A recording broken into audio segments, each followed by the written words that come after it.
जी बिस्मिल्लाहिर्रहमानिर्रहीम। मेरा नाम है जी डॉक्टर मोहम्मद मुज़म्मिल हसन। आज एक नए सेशन के साथ आप लोगों की खिदमत में हाज़िर हैं। आज से एक दो दिन पहले एक मैंने पोल करवाई थी यूट्यूब पे, आप लोगों की राय बेसिकली वो लेना चाह रहा था कि ये प्राइम मिनिस्टर ऑफ पाकिस्तान जनाब इमरान खान साहब ने एक प्रोजेक्ट का आगाज़ किया है जिसमें वो तकरीबन कुछ 40 अरब रुपए की मालियत का सीमन जो है, इम्पोर्टेड सीमन जो है 3 सालों में फार्मर्स को जो है मुफ्त फराहम करेंगे। इस प्रोजेक्ट को लेके पहले तो मैं आपको साथ पोल के रिज़ल्ट शेयर कर दूँ कि अवाम क्या चाहती है। जितने लोगों ने इस पोल में हिस्सा लिया 86% 86% लोग ये समझते हैं कि ये दुरुस्त फ़ैसला है। 14% लोग ये समझते हैं कि ये फ़ैसला दुरुस्त नहीं है। उनमें से कुछ का ये ख्याल है कि हमें अपनी लोकल ब्रीड पे काम करना चाहिए। कुछ लोगों का ये ख्याल है कि हुकूमत को शेड कंस्ट्रक्शन पे सब्सिडी देनी चाहिए, जो हम वनडे की जो आइटम्स बनाते हैं उसके रॉ मटेरियल पे सब्सिडी देनी चाहिए, सोलर सिस्टम पे सब्सिडी देनी चाहिए। तो डिफरेंट लोगों की डिफरेंट राय है, लेकिन 86% लोग ऐसे हैं जो ये समझते हैं कि ये एक अच्छा और बेहतरीन प्रोजेक्ट है और इससे जो है आम किसान का फ़ायदा होगा। तकरीबन को पिछले 5-10 दिन से जो है सोशल मीडिया पे इसके बारे में बहुत बात चल रही है। बहुत सारे लोगों ने आर्टिकल्स भी लिखे हैं, बहुत सारे लोग इस पे बात कर रहे हैं। कोई इसकी हमायत में बात कर रहा है, कोई इसकी मुखालफत में बात कर रहा है। तो आज इस प्लेटफॉर्म के थ्रू हम अपनी राय आपके साथ जो है शेयर करेंगे। मेरे पास टोटल डाटा मौजूद है और जो बात मैं करूंगा टोटल रेफरेंस के साथ करूंगा, जो कि इस वक्त आपको गूगल पे अवेलेबल हैं, जो कि पब्लिश्ड डाटा है। आप उससे जाके जो है इसको चीज़ों को मैच भी कर सकते हैं। राय जी हर बंदे की अपनी है, आप उससे इख्तलाफ भी कर सकते हैं, आप उस राय से जो है मुकम्मल तौर पे एग्री भी कर सकते हैं। ये आपका आइनी और जमहूरी हक है। तो आज ये जो वीडियो हम बनाने जा रहे हैं इसमें हम एक तो ये बताएंगे कि ये प्रोजेक्ट, इसके बारे में हमारा क्या ख्याल है कि आम किसान का क्या वाकई फ़ायदा होने जा रहा है, और दूसरे नंबर पे इस प्रोजेक्ट में अगर हुकूमत पाकिस्तान तक ये मेरी वीडियो पहुंच जाती है तो इसमें 2-3 चीज़ें जो हैं मैं इसमें एलेबोरेट करना चाहूँगा, जिसमें फोकस करना चाहूँगा कि अगर ये भी साथ में इसके ऐड कर ली जाएं तो इससे जो है फ़ायदा ज़्यादा जो है हमारी आवाम को हो सकता है। सबसे पहले तो मैं ये बात बताता चलूँ कि ये हमारी नज़र में ये प्रोजेक्ट जो है ये एक दुरुस्त प्रोजेक्ट है। इससे वाकई में आप कोई बेहतरी जो है अपनी डेयरी सेक्टर में आप ला सकते हैं। अब कैसे, इसकी पूरी डिटेल अभी आप लोगों के साथ मैं शेयर करता हूं, कैसे, क्यों और क्या वजूहात है। सबसे पहले तो एक डाटा मैं शेयर करता हूं जी आपसे। ये PARC Pakistan agriculture research council का डाटा है, 2004 का ये डाटा है जी।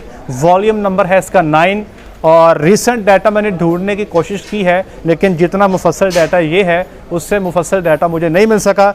इनके मुताबिक पाकिस्तान में जितनी भी हमारी ब्रीड्स मौजूद हैं, वो चाहे साहिवाल है, चाहे वो चोलिस्तान है, वो जितनी भी ब्रीड्स हैं उन सब को आप जमा कर लें तो पाकिस्तान में मौजूद जो टोटल गायें हैं ये सिर्फ 30% वो हैं जो हमारी नस्ल की गायें हैं।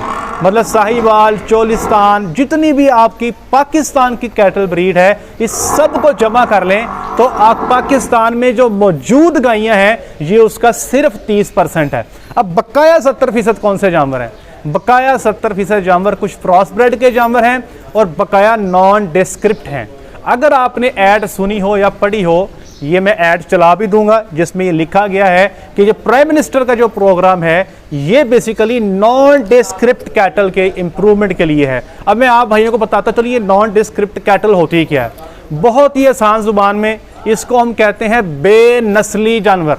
वो जानवर जिनकी कोई नस्ल नहीं, ना आप उनको साहिवाल के खाते में डाल सकते, ना आप उनको चोलिस्तान कह सकते, ना आप उनको जर्सी कह सकते, ना आप उनको फ्रीजन कह सकते। वो ऐसे जानवर हैं जो कई सारी ब्रीड का कॉम्बिनेशन है जिनका रिकॉर्ड ही कोई नहीं, उनको हम बेनस्ल या नॉन डिस्क्रिप्ट जानवर कहते हैं। और इस डाटा के मुताबिक जो 2004 में पब्लिश हुआ PARC का, 70% जानवर इन्होंने पाकिस्तान में नॉन डिस्क्रिप्ट जो हैं वो डिक्लेयर किए हैं। जबकि एक और डाटा जो 2006 में पब्लिश हुआ जिसके राइटर्स में सज्जाद खान साहब भी हैं, जो इस वक्त यूनिवर्सिटी ऑफ ये जो वेटनरी यूनिवर्सिटी चोलिस्तान में बनी है उसके वाइस चांसलर हैं, इनके मुताबिक 43% आबादी जो है पाकिस्तान में सिर्फ वो गई हैं जो हमारी अपनी है, बकाया नॉन डिस्क्रिप्ट है। तो पहले तो ये बात क्लियर कर लें कि ये जो प्रोजेक्ट है ये सिर्फ नॉन डिस्क्रिप्ट कैटल के लिए है, ये आपकी साहिवाल के लिए नहीं, ये आपकी चोलिस्तान के लिए नहीं, ये आपके इलाके की लोकल ब्रीड के लिए ये प्रोजेक्ट नहीं है। तो एक तो ये बात करना कि हमारी इलाके की नस्ल खराब हो जाएगी, देखें यहां पर गवर्नमेंट की जिम्मेदारी है को इंश्योर करे कि ये सीमन सिर्फ नॉन डिस्क्रिप्ट कैटल को ही लगना चाहिए। किसी प्योर ब्रेड साहिवाल में, प्योर ब्रेड चोलिस्तान में, या जो भी ब्रीड्स पाकिस्तान में रेड सिंधी है जो अपनी नस्ल है, उसमें ये सीमन जो है नहीं लगना चाहिए। ये सिर्फ उन जानवरों को लगाएं जो कि नॉन डिस्क्रिप्ट है।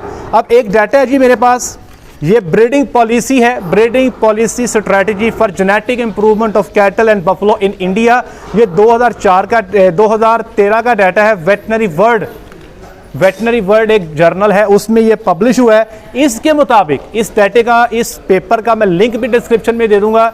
इनके मुताबिक अगर आपने अपनी नॉन डिस्क्रिप्ट कैटल को इंप्रूव करना है तो आपके पास 2 स्टेप हैं। पहला स्टेप ये है कि आपके इलाके की जो अच्छी गाय है आप इसमें वो सीमन लगाएं।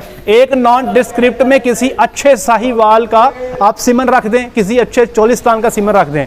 और दूसरी ऑप्शन ये है कि आप इसमें एग्जॉटिक होल्स्टाइन फ्रीजन का सीमन रख दें ताकि इसकी मिल्क की प्रोडक्शन जो है वो बेहतर हो सके। हमारे मुल्क के अंदर इस वक्त सूरत हाल जो साहिवाल की है, मैं आपसे डाटा शेयर कर दूं। इस वक्त ये एक पेपर है जी, ये LPRI life stock production research institute, इनका डाटा है। इन्होंने 30 साल का रिकॉर्ड कंपाइल किया और इसको पब्लिश किया। 1973 से लेके 1982 तक साहिवाल की प्रोडक्शन जो थी एक सूबे की 305 दिन की, वो थी 1429 लीटर। 1983 से 1992 तक की प्रोडक्शन थी 1632 लीटर। 1993 से 2002 की प्रोडक्शन थी 1527 लीटर। और डिफरेंट सूबों के अंदर जो इनकी प्रोडक्शन थी साहिवाल की, वो थी 1300 से लेके 1650 लीटर। तो मैक्सिमम दूध जो है 5.5 लीटर एक दिन का बनता है। तो इसलिए यहां पर हुकूमत की जिम्मेदारी है, जहां पे वो नॉन डिस्क्रिप्ट कैटल के लिए एक प्रोजेक्ट लेकर आई है, इसी तरह एक जामिया प्रोजेक्ट जो है वो आपके अपने नस्ल के लिए भी होना चाहिए, जो बेहतर हो सके, जो हमारे माहौल में बहुत अच्छी एडजस्टेड भी है। इसकी प्रोडक्शन बेहतर होनी चाहिए, आप इसकी मिल्क प्रोडक्शन को बेहतर करें, टेक्नोलॉजी का इस्तेमाल करें। नॉन डिस्क्रिप्ट कैटल के साथ साथ अपनी लोकल ब्रीड को भी जो है बेहतर करने के लिए जो है आप इकदाम आपको करने चाहिए, जो कि ज़रूरी है। ये सारा चीज़ें जो है ये मेरे पास पूरा डाटा मौजूद है जो मैं आपसे शेयर कर रहा हूँ। अब इसमें एक और बात, लोग ये कहते हैं कि जब प्रोडक्शन बढ़ जाएगी तो हमारे अवाम को ये नहीं पता अच्छे दूध वाली गाय को हमने रखना कैसे है। जैसे आजकल कई सारे लोग क्रॉस ब्रेड कैटल की बात करते हैं कि क्रॉस ब्रेड कैटल में वो अच्छे से अच्छा सीमन तो रखवा लेते हैं, आगे बच्चे भी अच्छे आ जाते हैं, लेकिन उसको संभाला नहीं जाता। लोग क्रॉस ब्रेड की अच्छी बच्चियां होने के बावजूद 2.5 साल पे जाकर उनकी मीटिंग करवाते हैं, जो हीट में बड़ी लेट आती हैं। अब यहाँ पे हुकूमत पाकिस्तान को मेरा एक और मशवरा, एक मेरी तजवीज़ ये है कि हमारे पास पाकिस्तान में नेटवर्क मौजूद है वेटनरी ऑफिसर्स का, जो बड़े काबिल हैं, अपने काम में बड़ी महारत रखते हैं। तो अभी 3 साल का ये प्रोजेक्ट है जिसमें ये सीमन जो है फ्री दिया जाएगा फार्मर्स को। अब इसमें हमारे पास 36 महीने का टाइम है। अगर मिसाल के तौर पे आज मैं किसी जानवर में एक सीमन रख देता हूं तो 9 महीने बाद बच्चा पैदा होगा, और ये बच्चा 2 साल के बाद, बहुत अच्छी मैनेजमेंट हुई तो 2 साल के बाद मिल्किंग में होगा। इसका मतलब जो आप बीज आज लगाएंगे 3 साल के बाद आपको फल देगा। 36 महीने का टाइम है। यूनियन काउंसिल लेवल पे इन वेटनरी ऑफिसर्स को इन्वॉल्व करें और फार्मर ट्रेनिंग पे फोकस करें। हर महीने एक मुकम्मल जामिया ट्रेनिंग हो और 3 सालों में 36 सेशन जो है फार्मर्स के अवेयरनेस के किए जाएं कि आपने इस नस्ल को कैसे पालना है, इसकी फीडिंग क्या है, इसकी मैनेजमेंट क्या है, अच्छे दूध पे खुराक क्या है, कैसे आप इनको जो है मामलात को चला सकते हैं। अब तो अल्हम्दुलिल्लाह हमारे वेटनेरियंस जो हैं बहुत अच्छे अंदाज में प्योर ब्रेड कैटल को जो है पाकिस्तान में संभाल रहे हैं। तो हमारे पास अल्हम्दुलिल्लाह अब वो ट्रेनिंग भी मौजूद है, वो लोग भी मौजूद हैं जो फार्मर को अवेयरनेस दे सकते हैं कि आप इस जानवर को जो है वो कैसे रख सकते हैं। तो पहली बात, एक और मैं आपके इल्म में इजाफा करता चलूँ, यही प्रोजेक्ट, इससे मिलता जुलता प्रोजेक्ट PTI की गवर्नमेंट से पहले नून लीग की गवर्नमेंट में भी ये स्टार्ट किया गया था। जब नसीम सादिक साहब जो थे सेक्रेटरी लाइफ स्टॉक थे, तो तब भी एक सीमन का, इंपोर्टेड सीमन का ये प्रोजेक्ट लॉन्च किया गया था, लेकिन वो ज़्यादा देर नहीं चल सका। उसमें क्या हुआ था कि जो सीमन था फ्रीजन प्योर और जर्सी प्योर, ये प्रोवाइड किया गया था वेटनरी हॉस्पिटल्स को। 250 की डोज थी जी, ये फ्रीजन प्योर की और 350 की डोज थी जर्सी प्योर की, और बाद में उसका रिकॉर्ड पिकिंग का सारा मामला जो था, लेकिन ये प्रोजेक्ट जो है बाद में बंद हो गया। तो पहली बात तो ये कोई नया प्रोजेक्ट नहीं है, ये पिछली गवर्नमेंट के अंदर भी था। इस गवर्नमेंट ने तो फ़र्क ये किया कि इसको मास लेवल पे और फ्री ऑफ कॉस्ट जो है ये किया। अच्छा, अभी एक और बात आपकी इंफॉर्मेशन के लिए ऐड करूं कि 5 मई को इसकी इनॉग्रेशन होनी थी इस प्रोजेक्ट की, ये किसी वजह से नहीं हो सकी। अब इसका आगे क्या लाए अमल होगा, कब इस प्रोजेक्ट को इनागोरेट किया जाएगा और इसमें टर्म्स एंड कंडीशंस क्या होंगी, कौन कौन से इजलास शामिल होंगे, ये अभी इस पे बात करना कबलस वक्त है। लेकिन फ़िलहाल मैं तमाम दोस्तों से, भाइयों से ये दरख्वास्त करूँगा कि ये जो प्रोजेक्ट है ये ना साहिवाल के लिए है, ना आपके पाकिस्तान में मौजूद किसी भी प्योर ब्रेड कैटल के लिए है, आपके मुल्क की नस्ल के लिए नहीं है। ये नॉन टेस्क्रिप्ट कैटल के लिए है जो बेनस्ल जानवर हैं। इनको या तो आप अपने मुल्क की अच्छी कैटल का आप सीमन लगा के मिल्क प्रोडक्शन इंप्रूव कर सकते हैं, या आप एग्जॉटिक सीमन किसी भी अच्छे गाय का ला के इसमें रख के इसको आप इंप्रूव कर सकते हैं। इस तरह करके जो है आप अपनी मिल्क प्रोडक्शन को बेहतर कर सकते हैं। लेकिन साथ कंडीशन ये है कि फार्मर की ट्रेनिंग की जाए कि इस जानवर को रखना कैसे है, इसकी खुराक क्या है, इसकी मैनेजमेंट क्या है।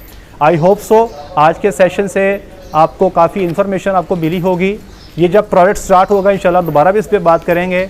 मेरा ये व्यू पॉइंट था, मैंने आपसे जो है डिस्कस कर दिया। आप इससे इख्तलाफ भी कर सकते हैं, आप इस पे अग्री भी कर सकते हैं। जैसे कि मैं कह रहा हूँ कि ये आपका आइनी और जमहूरी हक है। मेरे पास एक प्लेटफॉर्म मौजूद था, इस प्लेटफॉर्म के थ्रू कुछ मैसेजेस मैंने गवर्नमेंट को भी दिए हैं। आई होप सो अल्लाह करे कि पाकिस्तान में डेयरी इंडस्ट्री जो है वो बेहतर हो जाए, हमारा प्रोडक्शन हमारी बेहतर हो जाए। आज तक के लिए इतना ही। अपना ख्याल रखिएगा, दुआ में याद रखिएगा। अस्सलाम वालेकुम।